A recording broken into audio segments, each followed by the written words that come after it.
자, 오늘 말씀은 절대가치의 복음 두 번째입니다. 복음이 삶의 기준이다 제목으로 말씀을 드립니다.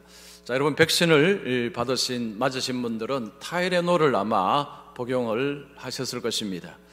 이 타이레놀을 어디서 제조 생산하는지 아십니까? 자, 미국의 존슨 앤 존슨이라는 회사입니다. 이 존슨 앤 존슨이 1982년 9월 달에 엄청난 위기를 겪게 됩니다. 어떤 나쁜 사람이 그 타이레놀 속에 독극물 청산가리를 집어넣어서 8명이 사망하는 일이 벌어졌습니다. 그래서 타이레놀의 시장 점유율이요 갑자기 35%에서 7%로 뚝 떨어져 버렸습니다. 주정부, 지방정부가 합세해서 조사를 했습니다. 조사한 결과 회사에는 아무 잘못이 없다는 것이 밝혀졌습니다. 어떤 사람이 소매 상황에서 물건을 이렇게 파는 가운데서 거기에 이제 청산가리를 집어넣은 것입니다. 자, 회사는 이 일이 생기자 발빠르게 움직였습니다. 모든 광고를 중단하고 제품 생산도 중단을 했습니다. 그리고 미국 전역에 흩어져 있는 모든 제품을 다 회수를 했습니다. 이 가격을 따지면 1억 불 정도 된다고 합니다. 1억 불 정도의 손해를 감수하고 전량 회수를 한 것입니다. 회사는 잘못을 하지 않았지만 마치 잘못을 한 것처럼 그렇게 한 것입니다. 자, 왜 이렇게 했는가 하니 그 기업의 원칙이 있었기 때문이었습니다. 이 존슨 앤 존슨 이 기업의 윤리는 우리 기업의 이익보다 소비자와 대중의 안전이 먼저다, 우선이다. 이것이 바로 존슨 앤 존슨 회사의 기업 윤리였습니다. 기업 원칙이었습니다. 이 원칙을 따라서 그렇게 한 것입니다. 1년 뒤에 시장 점유율이 그대로 회복이 되었습니다. 그러니까 미국 국민들이 이 존슨 앤 존슨 그리고 타이레놀에 대한 신뢰를 준 것입니다. 이 사건은 기업이든지 아니면 사람이든지 이 삶의 원칙, 기업의 원칙이 참 중요하다라는 것을 가르쳐 줍니다. 자, 우리 인생에 삶의 원칙이 있는 사람하고 없는 사람은요, 삶이 같을 수가 없습니다. 이 원칙이란 말을 가치관으로 좀 바꾸어서 설명을 하는 것이 좀 더 이해하기 쉽습니다. 여러분, 가치관이 무엇입니까? 가치관은 우리가 살아가면서 무엇이 옳은지 무엇이 그른지를 판단하는 관점이 가치관입니다. 그래서 가치관이 분명하다는 것은 삶이 분명하다는 것을 말합니다. 옳고 그름이 분명한 것이 가치관이 분명한 사람입니다. 그래서 좋은 가치관을 가지고 있는 사람은요, 삶이 분명하고 반듯하고 그리고 미래가 보입니다. 미래가 밝다는 이야기입니다. 자, 그러면 이 가치관을 무엇을 근거로 해서 사람이 가치관을 만드느냐 하면 주로 학교에서 배운 지식 아니면 자신의 경험 이런 것들이 주된 근거가 됩니다. 자, 그러면 예수 믿는 사람들, 우리처럼 예수 믿는 사람들에게 이 가치관의 근거가 뭘까요? 성경입니다. 하나님의 말씀입니다. 자, 하나님의 말씀이 우리의 삶의 기반이 된다는 것입니다. 그런데 하나님 말씀이라고 말하면 좀 범위가 넓습니다. 이걸 좁히면 복음이라고 말할 수 있습니다. 우리 예수 믿는 사람은 복음을 기반으로 해서 인생을 살아가는 사람이라 말할 수 있습니다. 복음이 기준이 되는 삶이 바로 예수 그리스도를 믿는 삶입니다. 오늘 본문에 보면 바울이 베드로를 책망하는 것을 볼 수 있습니다.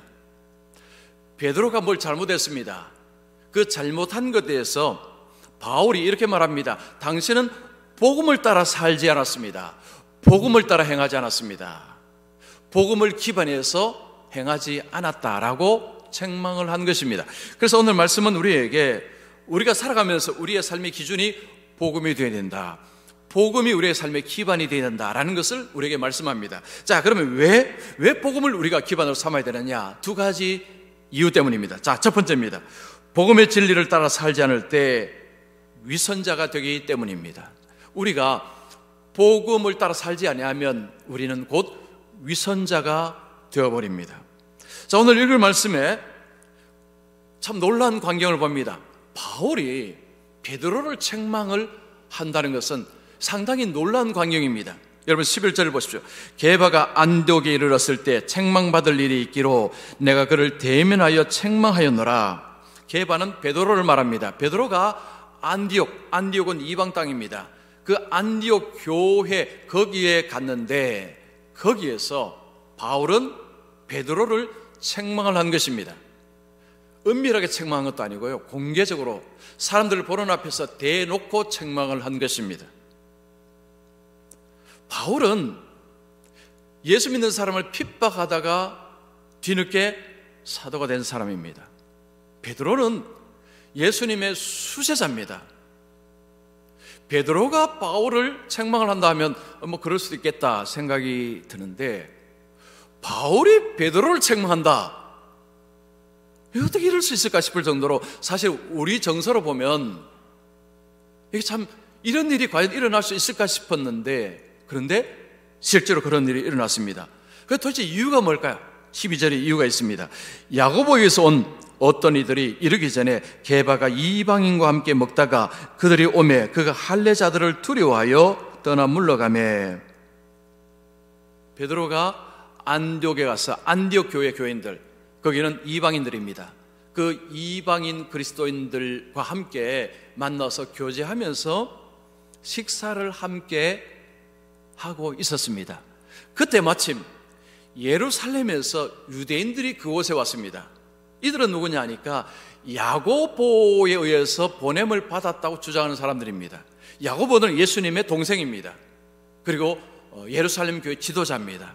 이들은 우리는 야고보가 보내서 왔다라고 주장하는데, 사실은 그들은 할례자들이라 오늘 말씀에 나옵니다. 이 할례자들이라는 것은, 이들은 우리도 예수 믿습니다.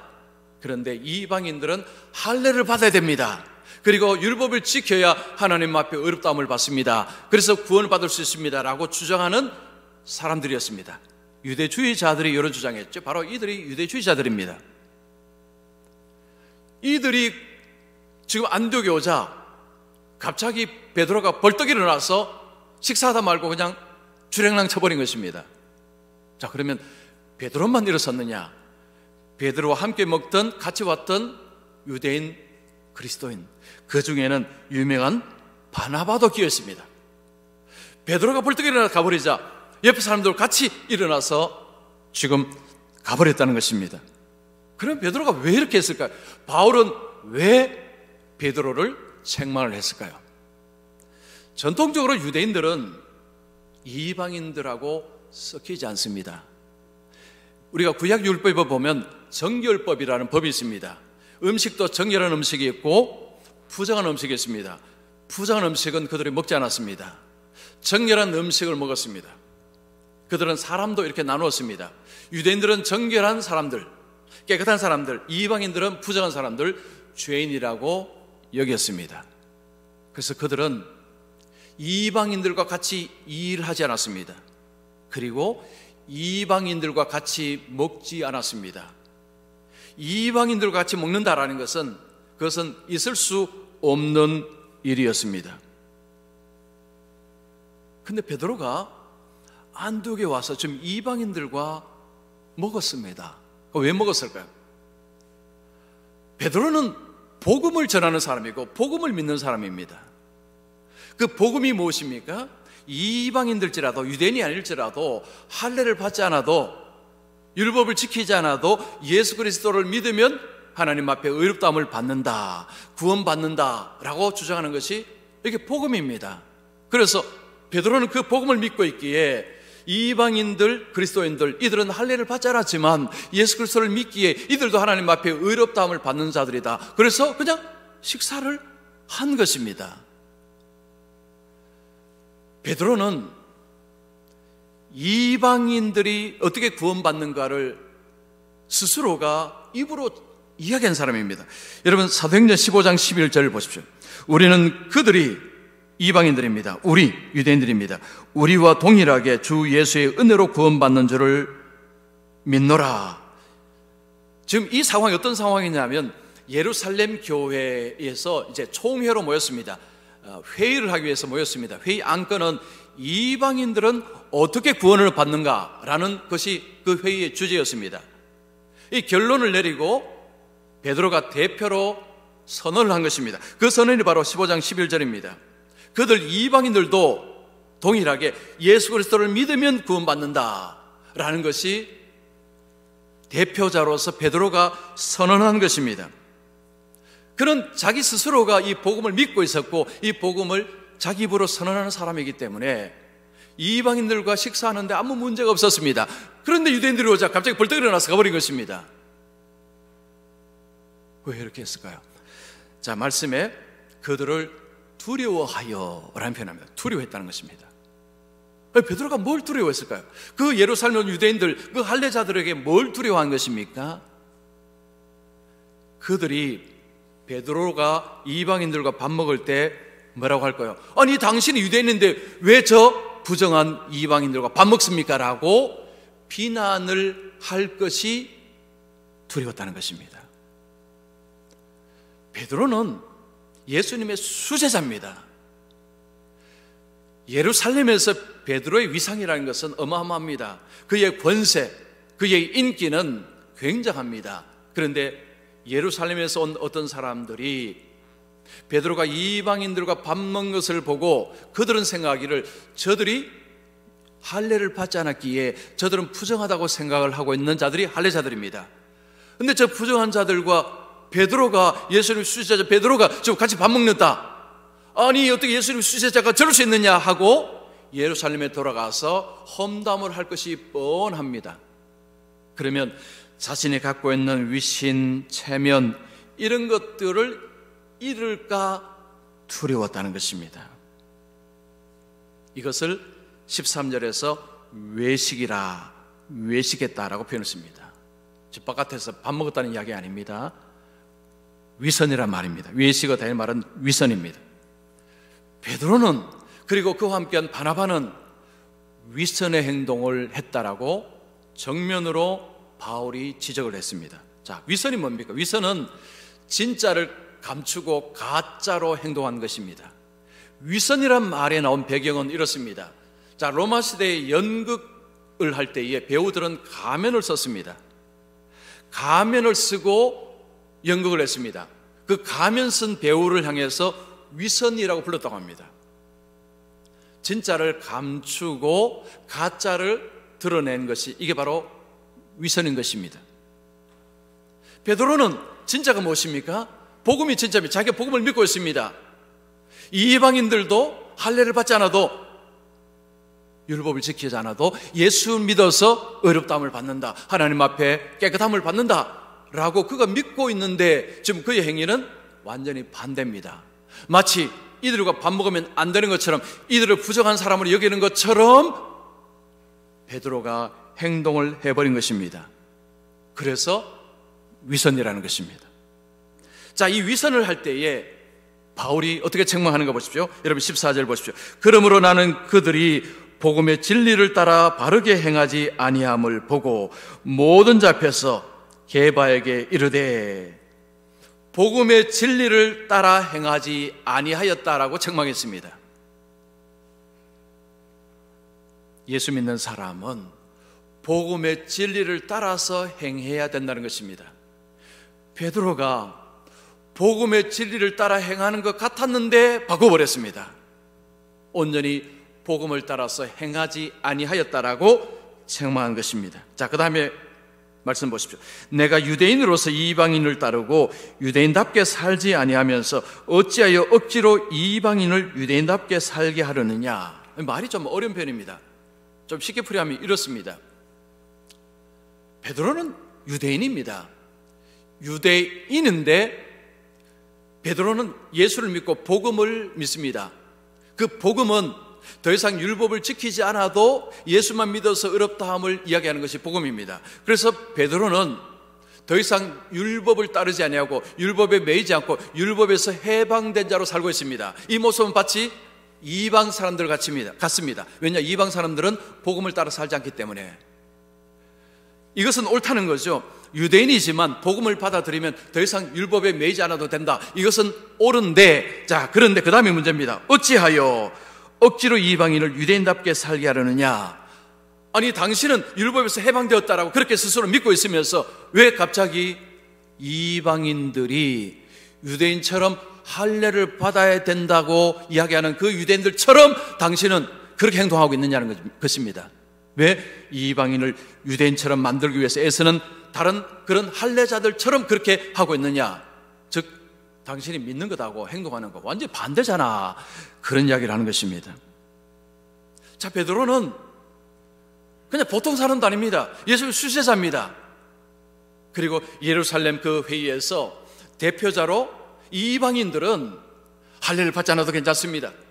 율법을 지키지 않아도 괜찮습니다. 예수를 믿으면 하나님 앞에 의롭게 됩니다. 그럼 구원받습니다. 라고 전했던 그 사람이 갑자기 그 할례자들이 행동하는 것처럼 그렇게 행동을 한 것이, 이것이 바로 위선이다. 여러분, 예수 믿는 사람은요, 윗선의 삶을 살기가 쉽습니다.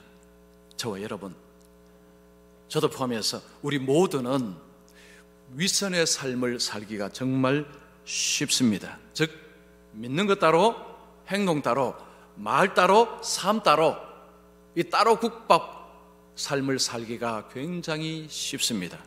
이유는 두 가지 때문입니다. 첫 번째 이유는 우리가 세상에 살면서 세상의 방식, 믿지 않을 때 방식이요, 우리 속에 깊이 박혀있기 때문입니다. 사람의 습관이 오랫동안 이 습관화되어 있으면요, 그거 뿌리 뽑는 게 간단하지 않습니다. 믿지 않을 때의 습성, 세상의 방식, 이게 거의 우리 무의식 내면 속에 깊이 들어와 있을 때 이거 하루아침에 빠지지 않습니다. 그래서 머리로는 아는데 행동은 옛날 방식으로 그렇게 할 수 있다는 것입니다. 또 하나는 하나님은 눈에 보이지 않습니다. 근데 사람은 눈에 보입니다. 사람의 인정을 받고자 하는 마음을 가지기가 쉬운 존재가 사람입니다. 베드로는 예수님의 부르심을 받아 3년 동안 예수님과 함께 동고동락했습니다. 예수님이 죽으시고 부활하시고 부활의 주님도 만났습니다. 이 복음을 이제 그는 확실히 알았습니다. 그런데 그는 오랫동안 유대인으로 자랐습니다. 유대인의 전통 속에는 이방인과 같이 밥 먹으면 안 된다는 것이 유대인의 전통의 핵심입니다. 그는 머리로는 이방인과 같이 밥을 먹어도 괜찮다라는 것을 알았지만 막상 유대인들이 오니까 갑자기 옛날의 그 습성이 그대로 튀어나온 것입니다. 벌떡 일어나서 가버린 거죠. 가고 나서 얼마나 후회했을까요? 아이고, 내가 왜 그랬을까? 예수 믿는 사람들, 우리가 쓰는 언어, 여러분, 언어가 부지불식간에 안 믿는 사람들이 쓰는 언어 종종 씁니다. 자, 그 중에 대표적인 게 이런 것입니다. 자, 우리가 뭔가 일이 잘 안 되면 뭐라고 이야기합니까? 재수 없었어, 운이 없었어. 여러분, 예수 믿는 사람이 재수가 웬 말입니까? 예수 믿는 사람이 운이 웬 말입니까? 그런데 예수 믿는 사람들 입에서요, 재수, 운이라는 표현이 심심찮게 나옵니다. 이거 왜 그럴까요? 우리가 오랫동안 거기에 이 습관화되는 거예요. 이게 뿌리가 워낙 깊다 보니까 은연중에는 툭툭 튀어나오는 것입니다. 그래서 우리가 위선의 삶을 살기 쉽다는 거죠. 자, 여러분이 믿지 않는 친구들이나 아니면 뭐 직장이나 거기에서 같이 이제 식사를 합니다. 그러면 다 믿지 않습니다. 그러면 여러분 그 자리에서 앞에 놓고 정중하게 기도하십니까? 쉽지 않지요. 어떤 분은 눈만 잠깐 감았다가 뜰 수도 있고, 어떤 분은 아예 그냥 주님 아시죠 하고 눈 뜨고 바로 그냥 식사하실 분도 계실 것입니다. 하나님은 눈에 보이지 않습니다. 근데 사람은 옆에 있습니다. 신경 쓰입니다. 그들의 평판, 그들의 인정을 받고자 하는 마음이 있습니다. 사람들에게는 잘 베풀고 합니다. 그런데 하나님께는 인색할 수 있습니다. 바로 이런 모습이 윗선을 만드는 이유입니다. 우리 모두는요, 저를 포함해서 우리 모두는 이 땅에서 윗선의 삶을 살기가 딱 쉽습니다. 자, 그러면 우리가 우리의 삶을 살 때, 그때 이게 어떤 일이 벌어지는 것입니까? 우리 스스로가 우리가 믿는 복음의 가치를 떨어뜨리게 되는 것입니다. 머리를 우리가 많이 알고 있어도 행동이 그 반대로 하게 되면 그걸 보는 다른 사람들이 어떻게 봅니까? 아니 뭐 믿는 거 별것 아니구나. 우리가 믿는 것에 대한 그 가치를 세상 사람들은 낮게 봅니다. 우리 스스로가 그렇게 만들어버린 것입니다. 위선이라는 것은요, 누구 특정한 사람의 문제가 아닙니다. 우리 모두가 이렇게 위선할 수 있고, 자, 위선을 우리가 하게 될 때 결국 내가 믿는 바의 가치를 떨어뜨리니까 우리가 전도를 해야 될 때, 그럴 때 문제가 생기는 거죠. 아니, 내가 당신 보니까 뭐 별로 교육하고 싶어서 하는 그런 마음이 없습니다. 우리가 믿음으로 살아가게 되면 안 믿는 사람은 결코 이해 못합니다. 그래서 믿는 사람의 행동을 보고 비난하는 것은 어떻게 보면 당연합니다. 그런데 그 길을 줄곧 가게 되면요, 그 다음에 이런 이야기합니다. 예수 믿으려면 저 사람처럼 믿어야 된다. 처음에는 그분 욕했어요. 아이 뭐 예수를 저렇게 믿나 했는데 그 믿음의 정도를 쭉 가게 되면 나중에 믿으려면 저 사람처럼 믿어야 된다, 이 말 듣습니다. 혹시 여러분 그 이야기 들어보셨습니까? 그 이야기 들으셔야 돼요. 믿으려면 저분처럼 믿어야 된다. 처음에는 욕했습니다. 근데 나중에 보니까 자기는 다는 이해 못하지만 저렇게 믿는 것이 맞다, 그런 인정을 하는 것입니다.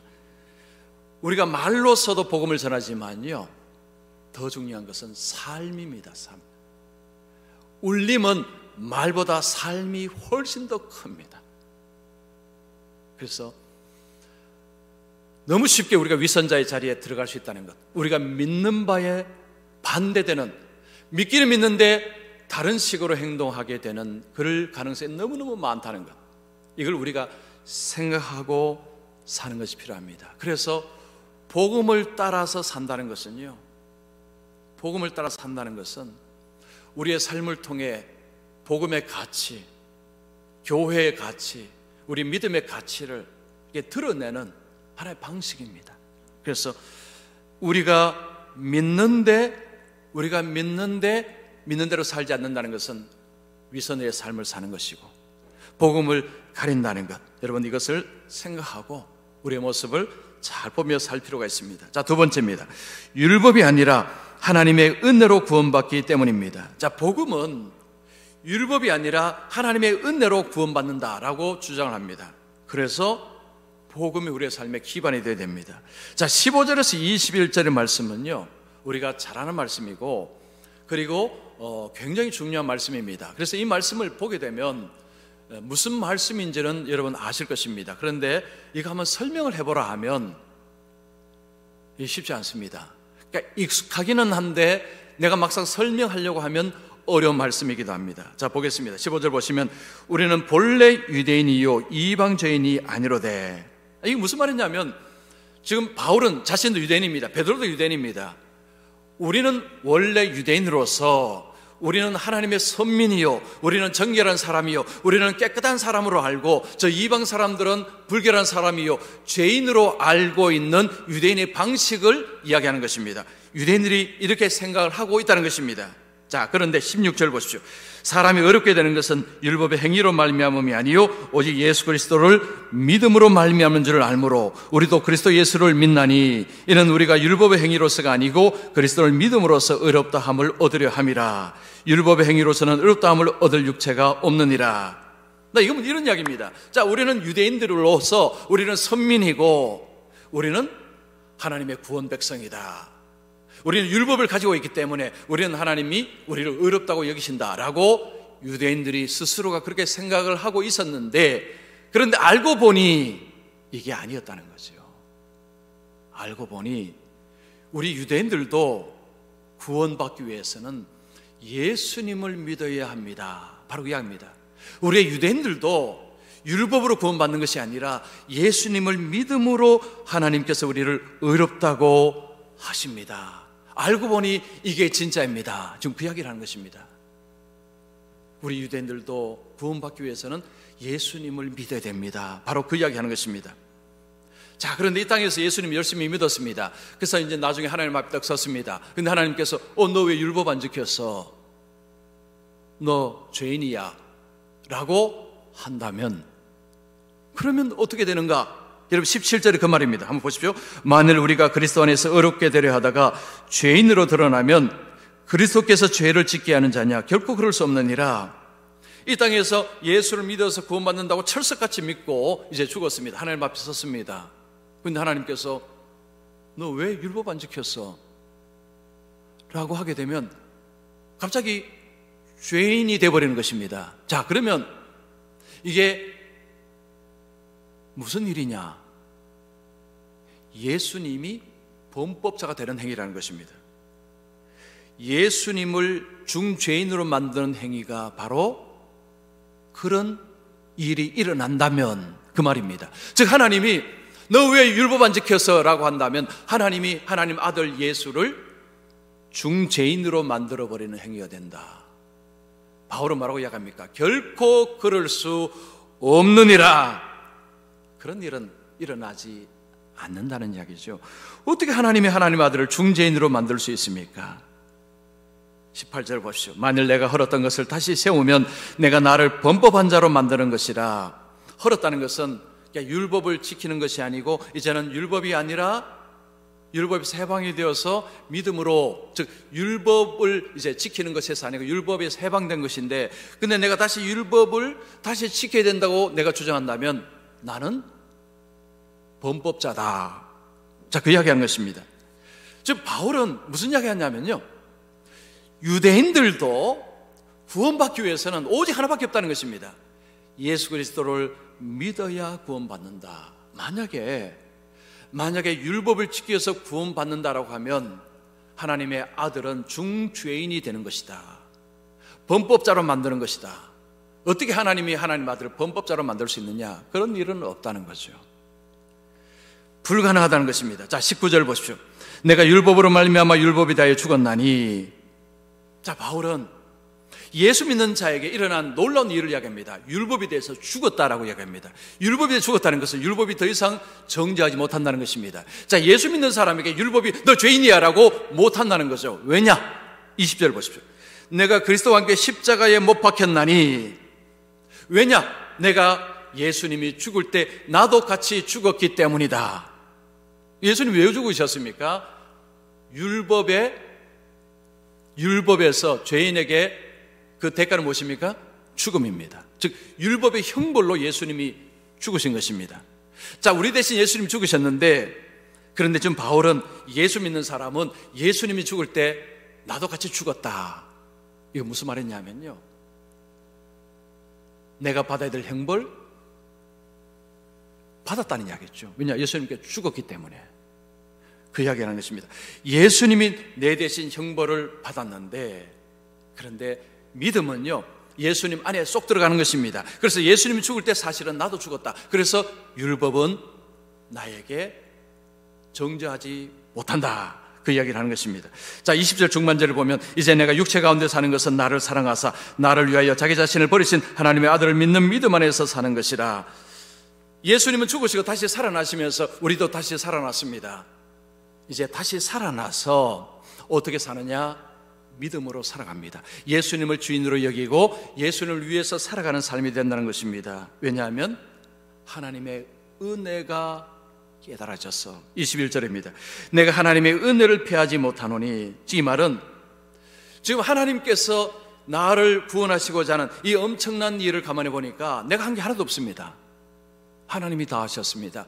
그 하나님의 은혜가 너무 커서 그런 말입니다. 만일 어렵게 되는 것이 율법으로 말미암으면 그리스도께서 헛되이 죽으셨느니라. 만약에 율법을 지켜서 구원받는다고 자꾸 이야기하면 그럼 예수님은 헛되이 죽었다는 것입니다. 자, 지금 제가 설명을 드렸는데요, 복잡하죠. 알기는 알겠는데 이게 정확하게 뭔가 이게 잡히지 않는. 자, 제가 좀 이게 정확히 잡히도록 하겠습니다. 지금부터 주무시면 안 돼요. 지금 졸면 안 됩니다. 여기서부터 잘 들으십시오. 자, 우리가 어떤 법을 어길 때, 우리가 사람 법을 어깁니다. 자, 법을 어길 때 그 법에 우리를 제재합니다. 법이 우리를 정죄합니다. 법을 어겼을 때 그 법의 제재에서 벗어나는 길은 딱 두 가지입니다. 두 가지입니다. 첫 번째는요, 벌을 받으면 됩니다. 벌 받으면 됩니다. 자, 여러분이 운전을 하고 가다가 도로교통법을 어겼습니다. 그러면 범칙금이 날아옵니다. 범칙금을 여러분은 지불합니다. 그러면 여러분은 더 이상 법의 제재를 받지 않습니다. 왜냐? 벌 받았기 때문에. 법을 어겼을 때 벌을 받으면 더 이상 법은 제재하지 못합니다. 즉 법에서 해방이 됩니다. 이게 첫 번째, 법을 어겼을 때 법에서 해방되는 비결입니다. 자, 두 번째는요, 내가 법을 어겼는데 법이 나에게 제재할 수 없도록 만드는 방법은 누가 내 대신 벌을 받으면 됩니다. 내 대신 벌을 받으면 그 법이 나를 제재하지 못합니다. 자, 여러분 흥부전 아시죠? 자, 흥부전에 이런 이야기 했습니다. 어느 날 흥부에게 흥미로운 제안이 하나 옵니다. 어떤 사람이 제안을 합니다. 내 대신 곤장을 맞으면 30양을 주겠다라고 제안을 합니다. 흥부는 가난한 사람입니다. 그 제안을 받아들입니다. 여러분 이런 생각 드시죠? 흥부전에 그런 이야기 있었나? 여러분이 더 적으시면 있는 이야기입니다. 근데 그 제안을 받았는데 흥부가 실제로 맞지는 않습니다. 왜냐하면 특별 3일이 일어나서 이제 거래는 그냥 무산됩니다. 조선시대에 아버지가 벌을 받아야 되는데 자식이, 아들이 벌 받은 사건들이 있다고 합니다. 심지어는요, 아들이 아버지 대신 맞다가 죽는 일도 있었다고 합니다. 그러니까 우리나라뿐만 아니고 전 세계적으로 벌을 대신 받는 이런 일들이 늘 있었습니다. 그러니까 자신이 받아야 될 벌을 다른 사람이 대신 받는 것입니다. 내가 받아야 되는데 다른 사람이 받을 때 유의해야 될 것이 하나가 있다고 합니다.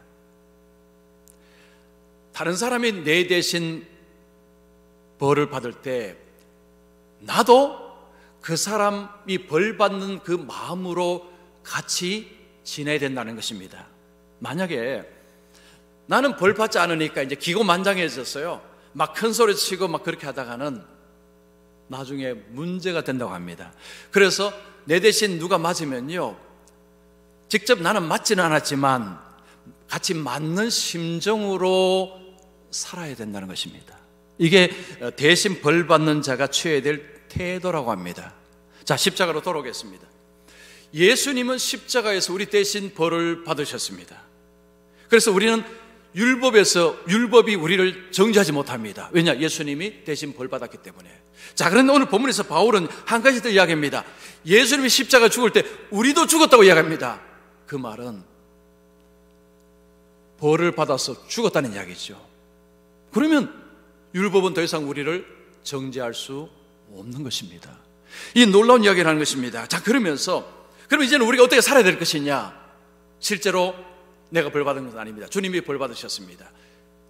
우리는 나는 벌 받지 않았지만 주님이 벌 받은 것에 감사해서 주님의 은혜를 생각하고 주님의 영광을 위해서 사는 것이 바로 믿음의 삶이고, 이것이 바로 예수 믿는 자의 삶이다. 내 대신 죽으신 그 예수님의 죽으심을 아는 자의 삶이다. 지금 바로 그 이야기를 하는 것입니다. 율법은 우리를 구원하지 못합니다. 그러나 은혜는 우리를 구원합니다. 다른 말로 하면요, 율법은 강한 것 같은데 사실은 은혜가 훨씬 강합니다. 이소프와의 그 태양과 바람의 내기, 여러분 다 아시죠? 초등학교 아마 교과서에 실렸을 것입니다. 어느 날 태양하고 바람이 내기를 합니다. 나그네의 외투를 벗기는 시합입니다. 벗기는 자가 이기는 것입니다. 바람이 먼저 자기가 하겠다고 합니다. 바람이 입에다 공기를 가득 넣어서는 그 나그네를 향해서 확 불었습니다. 이 나그네가 걸어가는데 갑자기 바람이 붑니다. 바람이 불자 바람이 부네 하고 외투를 더 꽉 잡습니다. 자, 그러자 바람이 더 큰 바람을 확 불었습니다. 그러자 나그네는 더 옷을 움켜쥡니다. 바람이 더 점점 세지는데도 오히려 더 움켜집니다. 그래서 이제 바람이 지쳐버렸습니다. 태양이 그렇게 해서는 안 돼. 그렇게 해서 저 나그네 옷을 못 벗겨. 자, 옷은 이렇게 벗기는 거야 하고 태양이 그 나그네를 향해서 방긋방긋 웃습니다. 나그네가 길을 가는데 태양이, 이 햇살이 아주 따사롭습니다. 그러자 이제 어깨를 탁 펴니다. 단추도 풉니다. 이게 풀고 이제 갑니다. 좀 더 햇살을 좀 더 따뜻하게 합니다.